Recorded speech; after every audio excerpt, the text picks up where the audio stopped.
উপেন্দ্রকিশোর রায়চৌধুরীর লেখা টুনটুনি আর বিড়ালের কথা। গৃহস্থের ঘরের পিছনে বেগুন গাছ আছে। সেই বেগুন গাছের পাতা ঠোঁট দিয়ে সেলাই করে টুনটুনি পাখিটি তার বাসা বেঁধেছে। বাসার ভিতরে 3টি ছোট্ট ছোট্ট ছানা হয়েছে, খুব ছোট্ট ছানা। তারা উঠতে পারে না, চোখও মেলতে পারে না, খালি হাঁ করে আর চিঁচি করে। গৃহস্থের বিড়ালটা ভারী দুষ্টু, সে খালি ভাবে টুনটুনির ছানাগুলোকে খাবে। একদিন সে বেগুন গাছের তলায় এসে বললে, কি করছিস লা টুনটুনি? টুনটুনি তার মাথা হেঁট করে বেগুন গাছের ডালে ঠেকিয়ে বললে, প্রণাম হই মহারানী। তাতে বিড়ালনি ভারী খুশি হয়ে চলে গেল।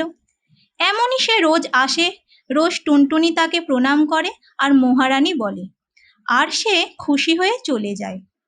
এখন টুনটুনির ছানাগুলি বড় হয়েছে, তাদের সুন্দর পাখা হয়েছে, তারা আর চোখ বুজে থাকে না। তা দেখে টুনটুনি তাদের বললে, বাছা, তোরা উঠতে পারবি? ছানারা বললে, হ্যাঁ মা, পারবো। টুনটুনি বললে, তবে দেখ তো দেখি ওই তাল গাছটার ডালে গিয়ে বসতে পারিস কি না।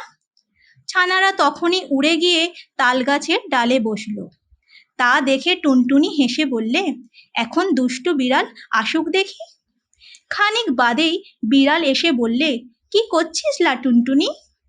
তখন টুনটুনি পা উঠিয়ে তাকে লাথি দেখিয়ে বললে, দূর হ লক্ষ্মী ছাড়ি বিড়ালনি।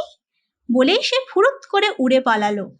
দুষ্টু বিড়াল দাঁত খিঁচিয়ে লাফিয়ে গাছে উঠে টুনটুনিকেও ধরতে পারল না, ছানাও খেতে পেল না। খালি বেগুন কাটার খোঁচা খেয়ে নাকাল হয়ে ঘরে ফিরল সে।